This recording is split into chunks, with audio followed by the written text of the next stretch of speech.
কুসংস্কার আল্লাহর কালাম থাকতে হাজারের কাছাকাছি এ পর্যন্ত রোগী দেখেছি। প্রিয় যশোরবাসী, আমি একটি তথ্য জেনেছিলাম যে আমাদের যশোরে অনেকগুলো রোকেয়া সেন্টার আছে। তো আসলে আমি এই বিষয়ে একটি কৌতূহল জন্মাই এবং আমি নিজেই হঠাৎ করে একটা রোকেয়া সেন্টারে আসি। করছেন কিনা বা আপনি এটাকে কিভাবে নিচ্ছেন, মানে মানুষ যেটা দিচ্ছে সেটা নিচ্ছেন? আচ্ছা, ইসলামকে বিশ্বাস করেন, জিনকে বিশ্বাস করেন, তাদের কাছে অনুরোধ করব ভিডিওটি শেয়ার করবেন। যদি আপনার ওসিলায় একজন মানুষ যদি বেঁচে যায়, কোনো রোগ ধরা পড়ছে না, অল্প কিছু টাকার মাধ্যমে বা ফ্রিতে যদি তার কাছ থেকে চিকিৎসা নিয়ে সুস্থ হয়ে যায়, এটাই হবে আমাদের সবার জন্য একটি ভালো দিক এবং আমরাও এই সওয়াবের অংশীদার হতে পারবো। একজন ভাই অথবা বোন, ছোট বাচ্চা, তারা যদি জিনের সমস্যার কারণে কষ্ট পাচ্ছে, তা আপনার মাধ্যমে যদি সে এখানে এসে যদি সুস্থ হয়ে যায়, আলহামদুলিল্লাহ, শুধু সওয়াব না, সদকায়ে জারিয়া থাকবে আপনার জন্য। আলহামদুলিল্লাহ, ধন্যবাদ সবাইকে ভিডিওটি শেয়ার করার জন্য এবং আপনাদের মূল্যবান মন্তব্য কমেন্টস করতে পারেন। রোকেয়ার এই মাধ্যমটা শিখলেন কিভাবে? 13 সালে ভারতে যাই লেখাপড়ার উদ্দেশ্যে। আমি দিল্লিতে লেখাপড়া করি। ওই সময় আমার একজন উস্তাদ ছিলেন, ওনার বাসা হলো কাশ্মীরে। এইটার উপরে আমার একটা আগ্রহ ছিল ছোটোবেলা থেকেই, যে মানুষের সেবা। তো আমি আমার উস্তাদের খেদমত করতাম।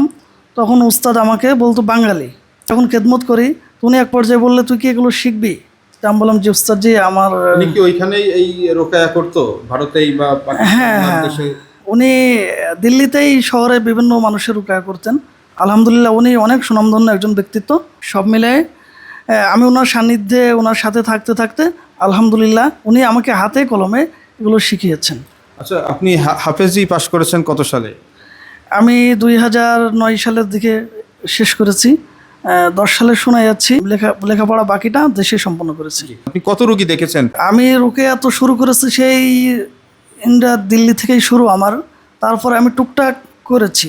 2021-এর পর থেকে আমি এটাকে ব্যাপক হারে করি। তো বর্তমান আমার সব মিলায়ে সেই 2013 সাল থেকে অনেক পরিমাণ, অনেক সংখ্যক রুগী আমি দেখেছি। হাজারের কাছাকাছি এ পর্যন্ত রুগী দেখেছি। আলহামদুলিল্লাহ, তার ভিতরে সুস্থতার হার আমি বলতে পারবো 100-র ভিতরে 95%। কারণ আপনি বলেছেন যে এখানে নিজেরও আমলের কিছু বিষয় থাকে, অনেকে শুধু আপনার কাছ থেকে নিচ্ছে, নিয়ে চলে যাচ্ছে কিছুদিন পরে। এখানে তো আপনার কিছু করার নেই, নিজেরও আমল করা লাগবে। প্লাস জি, অনেকে আছে, অনেক কবিরাজ আছে, তারা তাবিজ কবজ দিয়ে তাদেরকে পাঠিয়ে দেয়, জানা আলহামদুলিল্লাহ ভালো হয়ে যাবে। কিন্তু বিভিন্ন মাসনুন দোয়া আছে, জিন শয়তান, মানুষ শয়তান থেকে হেফাজতে থাকার জন্য সেগুলো নিজেকেই করতে হয়। তা প্রিয় যশোরবাসী, আমি একটি তথ্য জেনেছিলাম যে আমাদের যশোরে অনেকগুলো রোকেয়া সেন্টার আছে। তো আসলে আমি এই বিষয়ে একটি কৌতূহল জন্মাই এবং আমি নিজেই হঠাৎ করে একটা রোকেয়া সেন্টারে আসি, যেটা কিভাবে চিকিৎসা করা হয় এবং আমার যারা ফলোয়ার আছে তাদের জন্য কি সুবিধা থাকবে যদি একটু বলতেন। চিকিৎসা, এটা দেখলেন আমরা কিভাবে চিকিৎসা করি। আলহামদুলিল্লাহ, আমরা সম্পূর্ণ শরিয়া মোতাবেক আমরা চিকিৎসা করি। যেখানে নাই কোনো তাবিজ কবজ, যেখানে নাই কোনো তন্ত্রমন্ত্র, যেখানে নাই কোনো রবের সাথে কুফুর শিরিকের কোনো সিস্টেম, এবং বিভিন্ন ছাগল, মুরগি, এই জাতীয় মানত, এই জাতীয় ছলচাতুরির কোনো সিস্টেম আমাদের এখানে সম্পূর্ণ কোরআন এবং হাদিস অনুযায়ী চিকিৎসা দেওয়া হয়। যাই হোক, ইমদাদুল ভাই ইতিমধ্যে একটা কথা বলেছেন যে ভাই, কোরআন এবং হাদিসের চিকিৎসাটা সবাই নিতে চায়। আপনারা এই ভিডিও দেখে আসে, তাদের যদি এই জিন সংক্রান্ত বা অন্য অন্য সমস্যাগুলো যদি থাকে, কনফিউজড থাকে যে আছে কি নাই এটা জানার জন্য যদি আসে, হ্যাঁ, তাহলে ইনশাল্লাহ আমরা অবশ্যই ইমদাদুল ভাইয়ের সম্মানে আমরা ইনশাল্লাহ ফ্রি রুকিয়া ডায়াগনোসিস করে দেবো ইনশাল্লাহ। জি, অসংখ্য ধন্যবাদ আলামিন ভাই। মানুষের সেবা খেদমতের নিয়েই এটা করি। আলহামদুলিল্লাহ, আমার কাছে এমনও রুগী আছে যারা সুদূর কুষ্টিয়া থেকে, খুলনা থেকে, ঢাকা থেকে, বিভিন্ন জায়গা থেকে রুগী আসে, যারা ডক্টরের কাছে 3 লক্ষ, 4 লক্ষ, 5 লক্ষ টাকা খরচ করে ফেলছে, কিন্তু এমনও রোগ আছে সেই রোগ ভালো হয়নি। ডাক্তারের সমস্ত রিপোর্ট নর্মাল, কিন্তু রোগ ধরা পড়ে না। কিন্তু দিনের পর দিন বিভিন্ন অসহ্য সহ্য করতেছে, বিভিন্ন জ্বালা যন্ত্রণায় ভুগতেছে। আলহামদুলিল্লাহ, এরকম রোগের আমরা অনেকের চিকিৎসা দিয়েছি। আলহামদুলিল্লাহ, তারা সবাই সুস্থ আছেন। যেখানে ব্যর্থ হয়ে যায়, আল্লাহর কালাম সেখানেই শিফা দেবে ইনশাআল্লাহ। আল্লাহ আমার কালামের মাধ্যমে সবাই শিফা পাবে আশা। কালো জাদু বা তন্ত্রমন্ত্র যেগুলো করা হয়, এটা শিরক যেটা আর কি, তো এটা কি সত্য বা রুকিয়ার মাধ্যমে কি এটাকে ঘায়েল করা সম্ভব? কালো জাদু তো আমাদের নবী সাল্লাল্লাহু আলাইহি ওয়াসাল্লামের উপরেও করা হয়েছিল। আল্লাহর কালাম যদি সঠিকভাবে কোনো রোগীর উপর প্রয়োগ করা হয়, আশা করা যায় 100% কালো জাদু, ব্ল্যাক ম্যাজিক, বদনজর, তন্ত্রমন্ত্র করে যেসব মানুষের ক্ষতি করা হয়, সমস্ত কিছু ঘায়েল করা অবশ্যই সম্ভব। অনেকে 4,000 10,000 এরকম কন্টাক্টে যায়। আসলে আপনার কাছে কিরকম কন্টাক্ট আছে, নাকি খুশি মনে যে যেটা দেয় সেটাই নেন? বা চিকিৎসা আপনার একটা কষ্ট আছে, আমি দেখেছি আধা ঘন্টা 1 ঘন্টা ধরে আপনি কালাম পড়ছেন, দোয়া পড়ছেন, এটা অনেক কষ্টের একটি কাজ। যদিও এটা সেবা হিসেবে আপনি বলছেন, তারপরে কষ্টের কাজ। তো সেই হিসাবে আপনি কি মানুষের এই যে 10,000 লাগবে, 5,000 লাগবে, এটাকে নিরুৎসাহিত করছেন কিনা, বা আপনি এটাকে কিভাবে নিচ্ছেন, মানে মানুষ যেটা দিচ্ছে সেটা নিচ্ছেন? আচ্ছা, রুকায়া করে ঝাড়ফুঁক করে টাকা নেওয়া যাবে কি যাবে না, এটাও রাসূল সাল্লাল্লাহু আলাইহি ওয়াসাল্লাম স্পষ্ট করেছেন। ও ঝাড়ফুঁক করেছে সূরা ফাতিহা, আরও বিভিন্ন সূরা দিয়ে। এরপরে উনি সুস্থ হয়েছেন, তো উনি খুশি হয়ে আমাদের কিছু বিনিময় দিয়েছেন, আমরা গ্রহণ করেছি। রাসূল সাল্লাল্লাহু আলাইহি ওয়াসাল্লাম বলেছেন ঠিক আছে, এটা গ্রহণ করা যাবে। তো এই ক্ষেত্রে আমরা অনেক সময় দেখি অনেক কবিরাজ আছে, অনেকে আছে যে কন্টাকে চলে যায়, 10,000 টাকা, 5,000 টাকা, এত টাকা লাগবেই, না হলে দেখবো না, এইটা। তো এইটা ঠিক না। আমরা পুরো রমজান মাস আমরা ফ্রি রুকিয়া সার্ভিস দিয়েছি, তো পরিশ্রম করে, আপনিও দেখছেন অনেক পরিশ্রম হয়। আর অনেক সময় কি হয় যে আপনার শরীরে ভয়ঙ্কর একটা জিন ছিল, এটা আমি আল্লাহর ইচ্ছায় সক্ষম হয়েছি, বা সে সুস্থ হয়ে গেছে।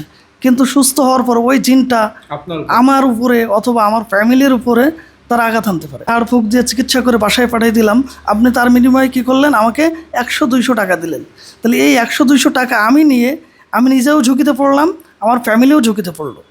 এটা আমাদের অনেক কষ্ট লাগে যে আধা ঘন্টা 1 ঘন্টা ধরে আমি অনেক পরিশ্রম করলাম, নিজে ঝুঁকি নিলাম। যখন একটা ডাক্তার একটা রুগী দেখে 700 টাকা 500 টাকা ভিজিটে, তখন তার কোনো রিস্ক থাকে না, ফ্যামিলিও কোনো রিস্কে যায় না, সে নিজেও কোনো রিস্কে থাকে না। কিন্তু আমাদের রিস্কে থাকতে হয়, যেন আগুন নিয়ে খেলা, যেমন এটাও সেম কাহিনী। তার শরীরে জিন আছে বা তার বদনজর আছে, আসর আছে, যদি আপনারা সেই চিকিৎসাটা করতে চান, সেই ক্ষেত্রে হয়তো বা 1,000 টাকা বা 1,200 টাকা বা 1,500 টাকা একটা পারিশ্রমিক আপনারা খুশি মনে দিতে পারেন। তবে আমার যারা ফলোয়ার আছেন তাদের জন্য সুসংবাদ হচ্ছে, তারা যদি ভাইয়ের সাথে যোগাযোগ করে এসে আপনার ঘাড়ে জিন আছে কিনা বা আপনার শরীরে কোনো বদনজর আছে কিনা এটা চেক করতে চান, ফ্রিতে আপনারা টেস্ট, যেটাকে আমরা সহজে বলি, পরীক্ষা করে নিতে পারেন। আর পরীক্ষার পরে যদি রোগ ধরা পড়ে, সেটা আপনার বিষয়, আপনি সেটা ঠিক করবেন কিনা। রোগীর অবস্থা বুঝে কেউ যদি গরিব হয় তাহলে আমরা সেইভাবে তাকে ম্যানেজ করে নিই, কারো সামর্থ্য থাকলে আমরা সেইভাবে ম্যানেজ করে নিই। তবে কোনো মানুষের উপরে আমরা চাপাই দিন যে 5,000 দেওয়াই লাগবে, 3,000 দেওয়াই লাগবে, 2,000 দেওয়াই লাগবে, এভাবে আমাদের কারোর উপরে প্রেশার নাই। একটা শেষ প্রশ্ন আপনার কাছে ছিল যে জিনকে মেরে ফেলা যায় কিনা। অনেকে বলে যে জিনকে অমুক হুজুর মেরে ফেলেছে, বা আসলে জিন মেরে ফেলা সম্ভব কিনা, বা এটা করা ঠিক কিনা। হ্যাঁ, সুন্দর একটা প্রশ্ন করেছেন ভাই।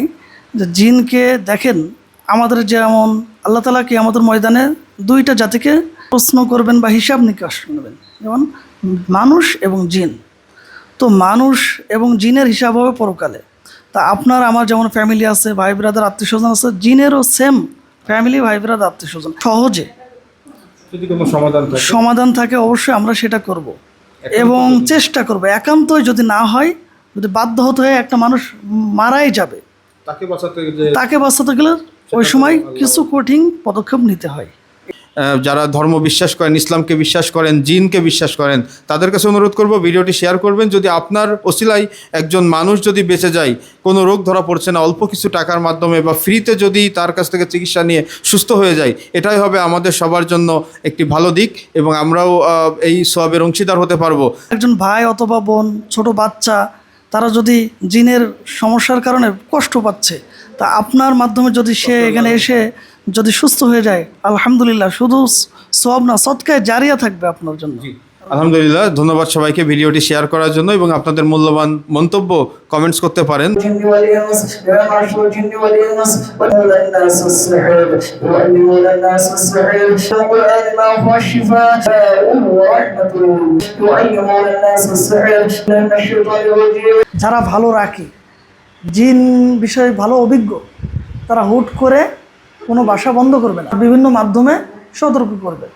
সতর্ক করার পরেও যখন শুনবে না তারা, তখন তারা বাধ্য হয়ে বাসা বন্ধ করবে, তার থেকে আরও ভালো কোনো পদ্ধতি অবলম্বন করবে, তখন সেই রাখি বুঝবেন।